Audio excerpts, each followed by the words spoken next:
Good morning. It is Friday, March 14th, 2025. This is Option Pit Live. I am Mark Sebastian. I am joined by one Queen of the Candles, Licia J. Leslie.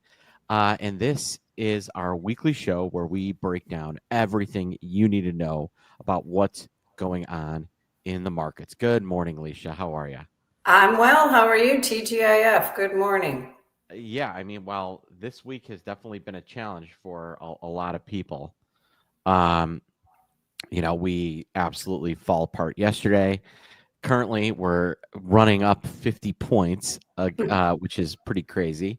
Yeah. Um, so there's a lot of noise in the market, and I think people don't entirely know what to do. They're maybe a little bit scared, but you don't need to be. So today we're going to talk about where we are with the markets. Licia is going to run through some charts. We're going to talk about where we're looking to buy stocks and when is our hey, we should just go to cash moment. Then we'll have Andrew come on. He's going to talk the market with me and Licia for a little bit. Then he's going to talk to us about what the VIX is telling us and how he is trading this market right now with a simple, easy trade. We're going to learn about a little bit about that. Then we'll close with some market predictions and give you the day. So, Licia, it's been a very steady. It hasn't been violent, actually. But it's been a steady sell-off. Yes, it has. Yes, it is. And it shows on the charts. Just down, down, down.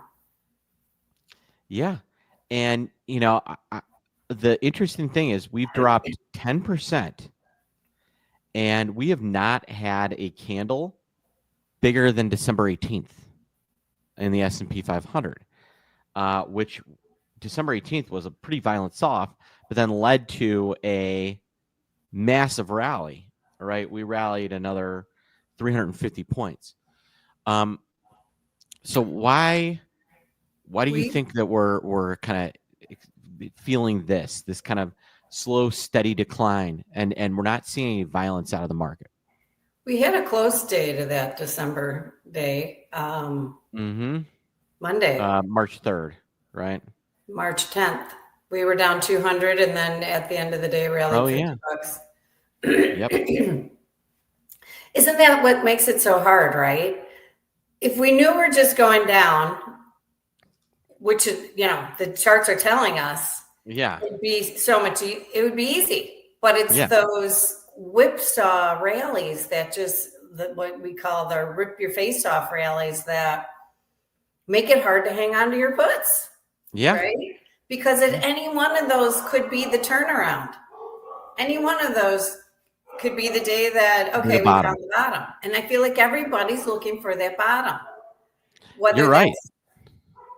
Whether that's right or wrong, I don't know. But everything you read, it doesn't seem panicky. I think people are more worried, of course they're worried about their 401s and all that, but it doesn't feel panicky.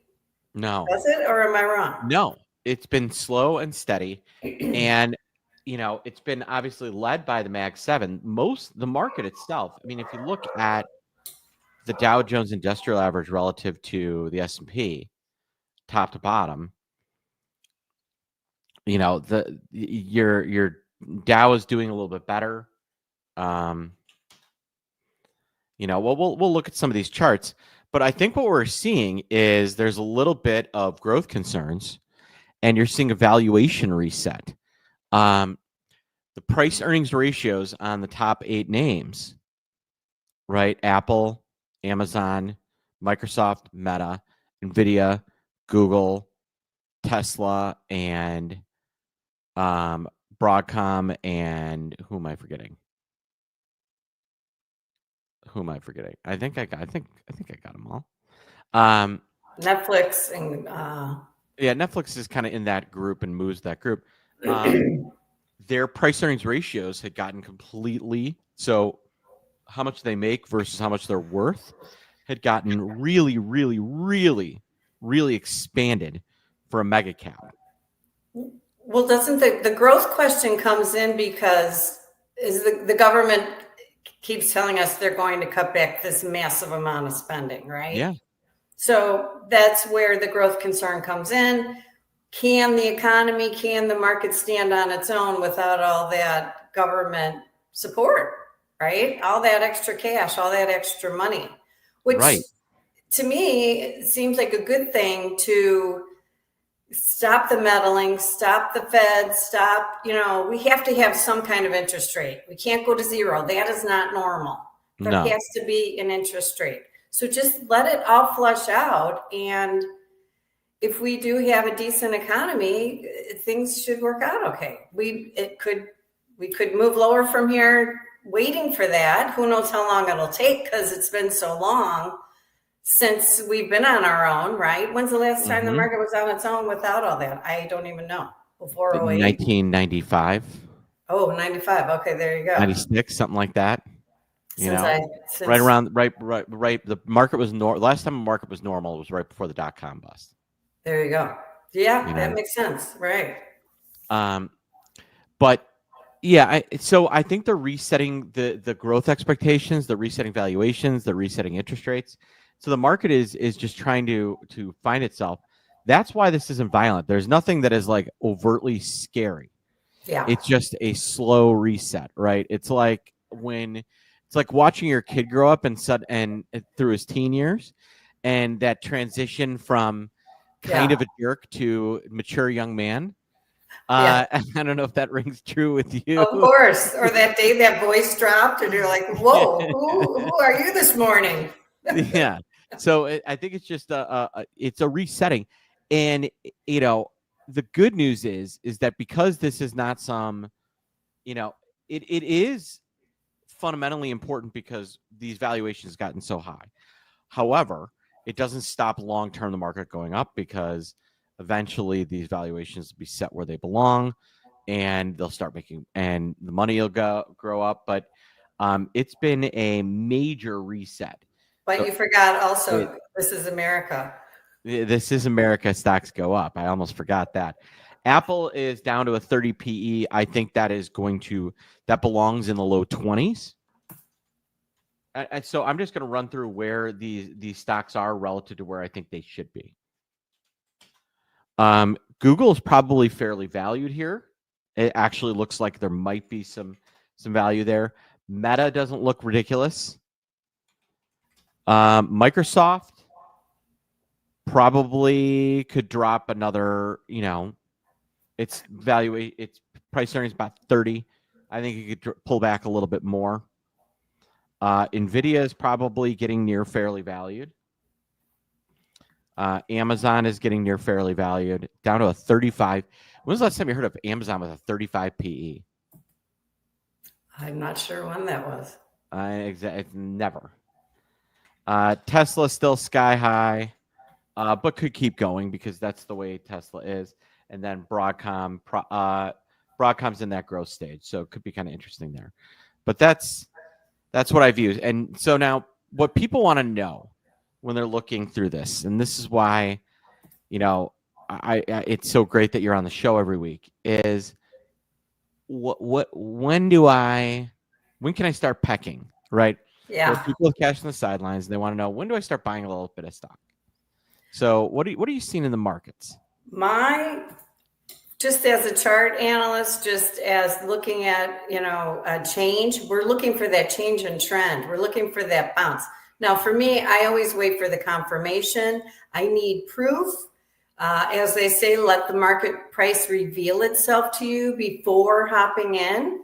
I would put all these downtrend lines on all your charts, and I would not go long until we close over these downtrend lines. Personally, that's what I'm watching for. Oh, okay. We do have all these levels of support, and you go back to previous lows and all that, and that's where we kind of get our support levels and the pitchforks. But personally, I would be waiting for a nice close over these downtrend lines. Okay, so now real quick for everybody, how do you determine how to draw a trend line? Well, you can see it, right? As soon as you pull up a chart, you just see this massive waterfall slide down and just line up those highs. There you go. And so you've got Qs, SPX all on downtrend line. Yes. ES might be a good one to use. Yes, I would wait for that. We can get a lot of change in trend candles that will be tricky and not pan out. We could get a head fake. As we know, the rallies are so violent that you're all convinced and you want to hop in, you're going to miss it. But for me, it's okay to pay more to be more correct or more likely to be correct. So to Licia's point, she'd rather buy a stock for $20 on its way to 30 than for 15 on its way to 10 before it turns around. Exactly. Much easier money. Much easier money. So there's the S&P. Now the other piece that I'm hearing a lot about and everybody's interested is gold. It has been a massive flight there since we sold off. Since the beginning of the sell-off, gold has had a resurgence. It's actually outperforming Bitcoin since the Trump administration took over, which is pretty interesting. Yeah.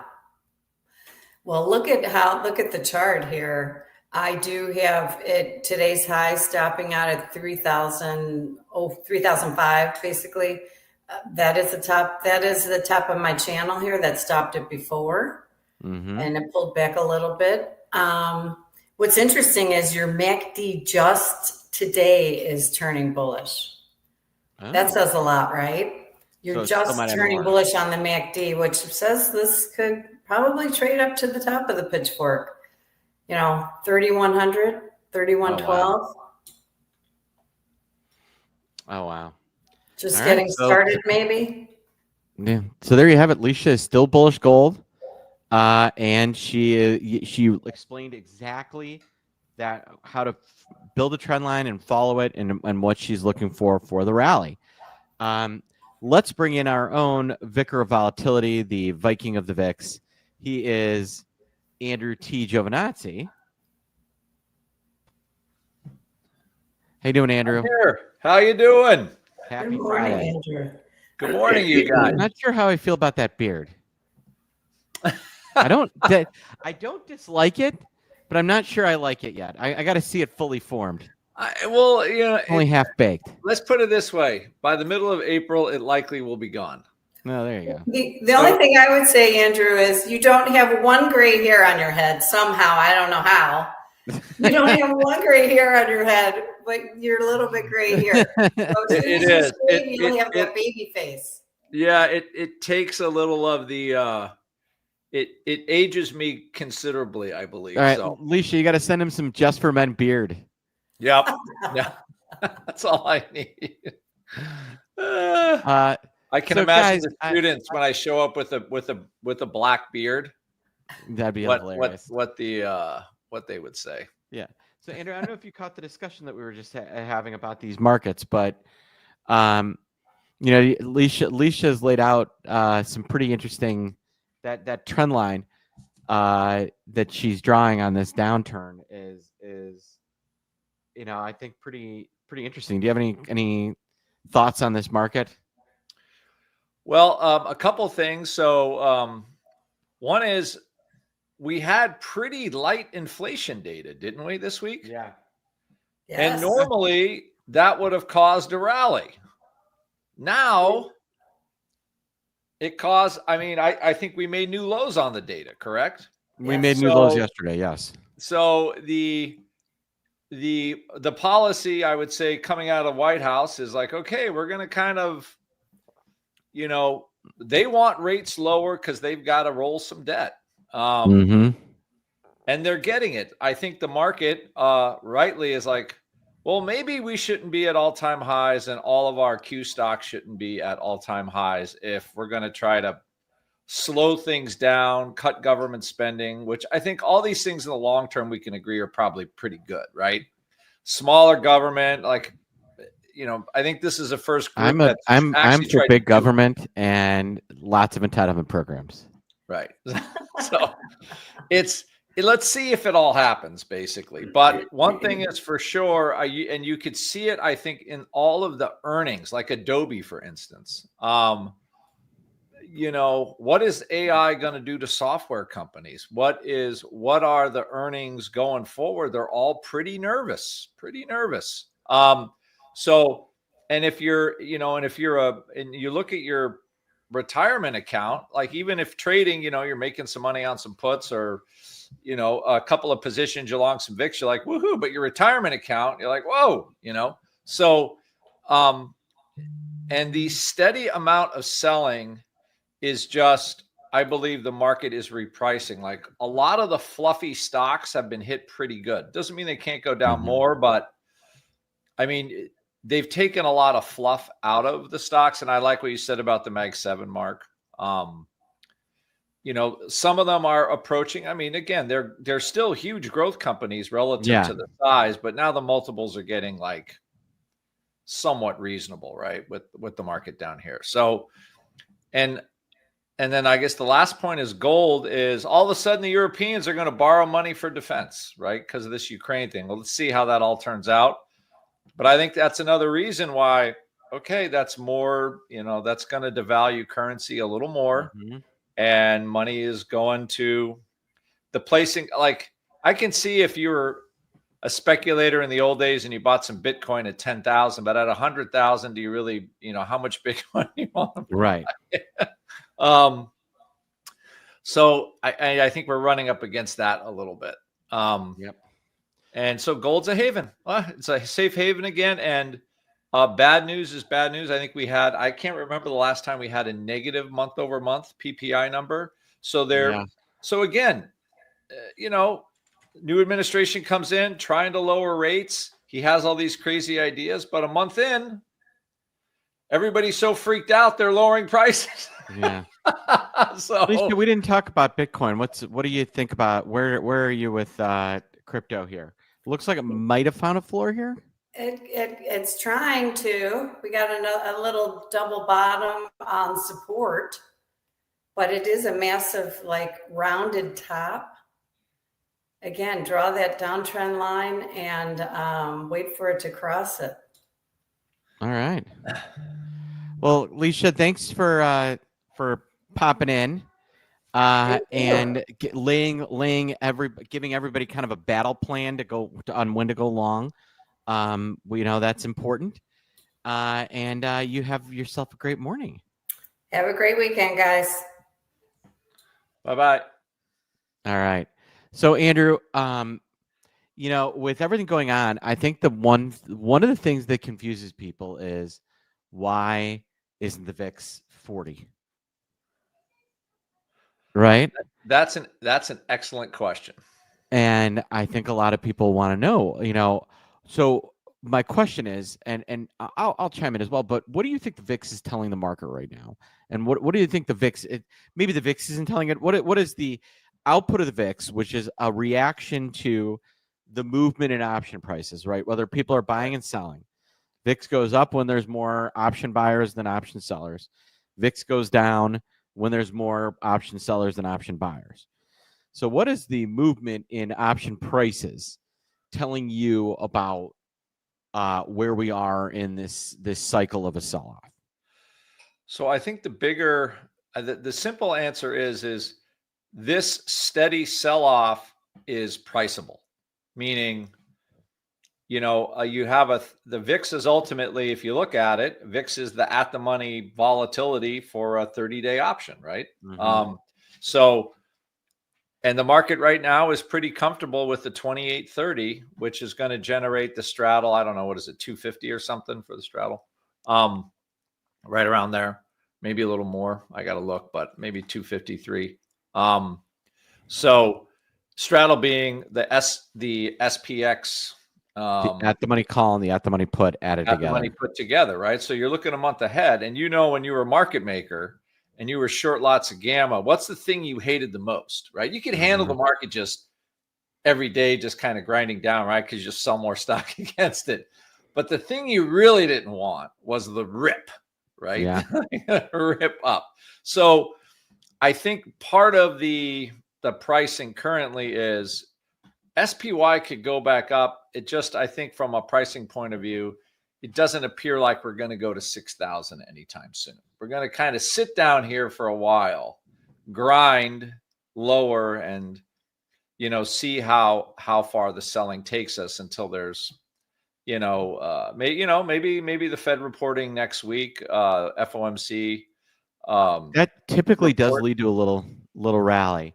Yeah, what it's I'll say is, I feel like some clarity, right?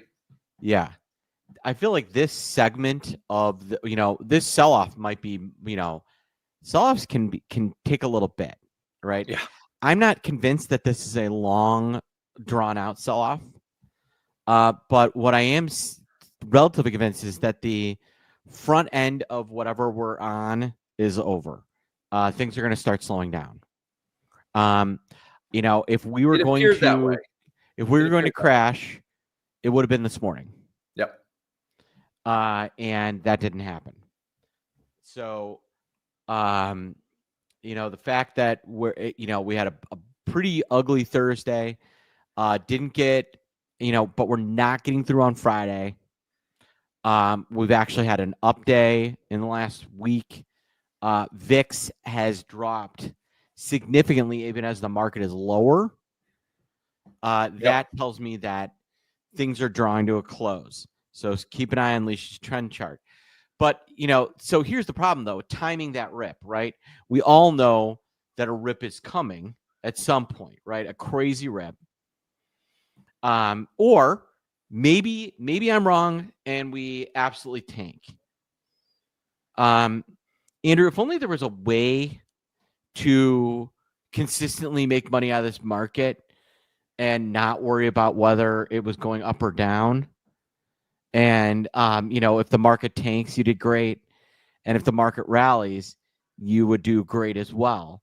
Right. I wish somebody had a strategy like that took advantage of that. Me too. You ever heard of anything like that? So I have one. And this is, and I'm joking, folks, but because Andrew does have a solution, and the answer is two-way trades. Right. What are two-way trades? Two-way trades are essentially a reliance on movement, not a reliance on direction. Yeah. So Andrew, why don't you give us a little bit around two-way trades? Yeah, I'll give you a little bit. So again, if you want to have sort of a natural portfolio hedge, Lewis, if you can share my screen. I think I shared it, but I could be wrong. Let me make sure. He's probably like, Andrew, you got to share my screen, and hopefully I am.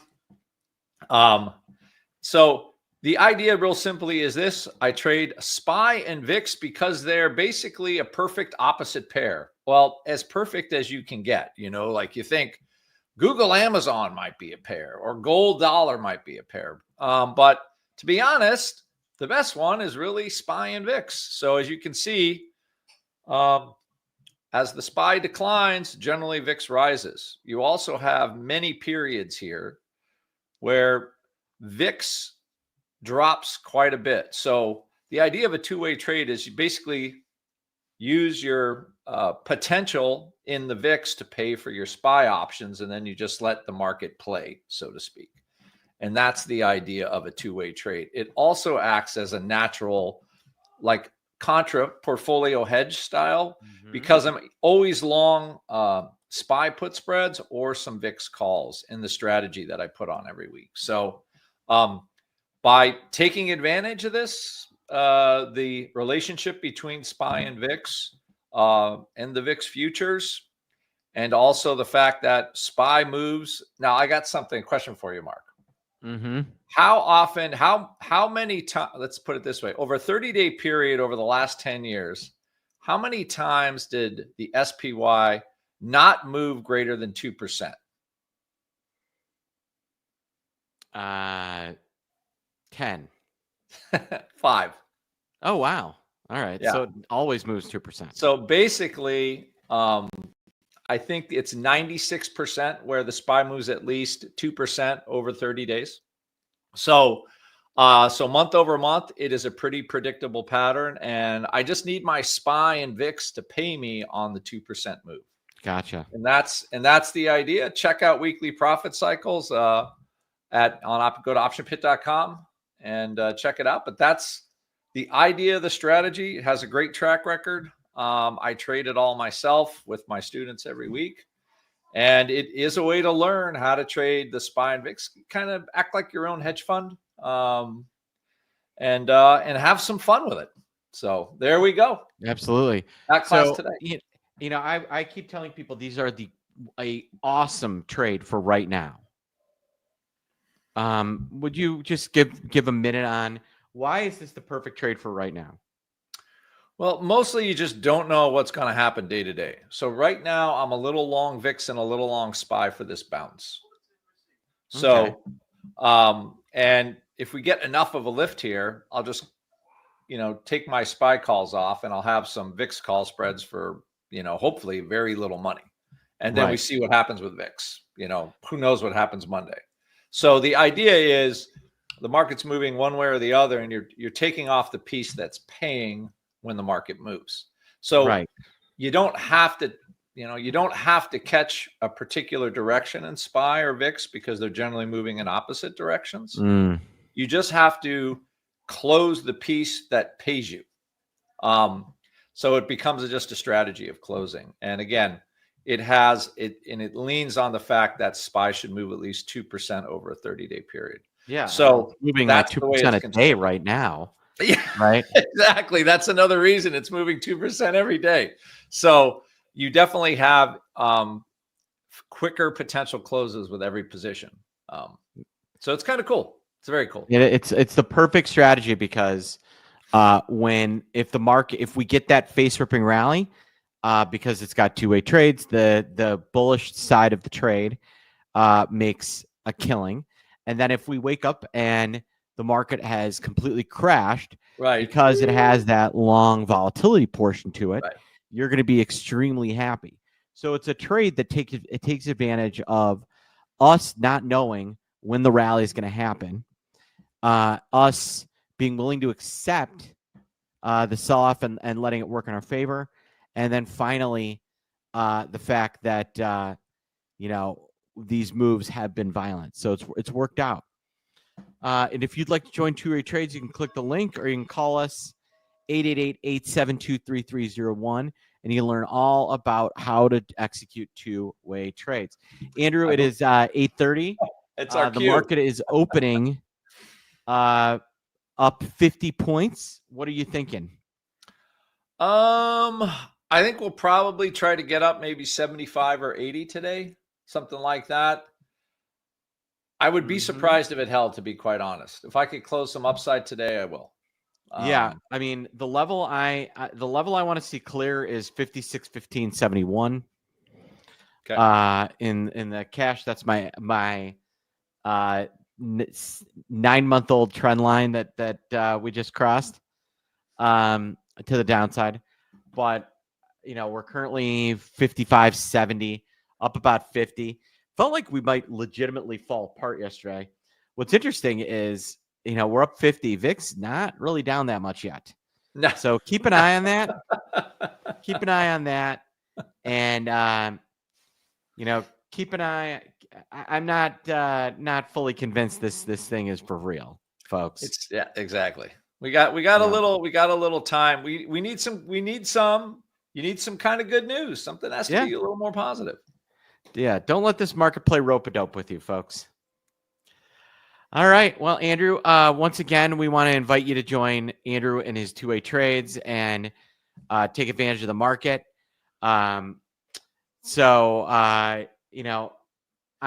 think we're both in agreement that we don't believe this rally is fully baked. And, we're not playing along on the open. All right, Andrew, thank you for your time, and I appreciate it. And, looking forward. I hope you have a great Friday. All right. Thank you. Have a good weekend, Mark. And you too. We'll see you soon. So for Andrew T for Too Much Fun, Giovinazzi, our Viking of Volatility, our Vicar of the Vix, and Licia J. Leslie, Queen of the Candles, but we all just call her Queen. I am Mark Sebastian, your only option. Have a great, great weekend.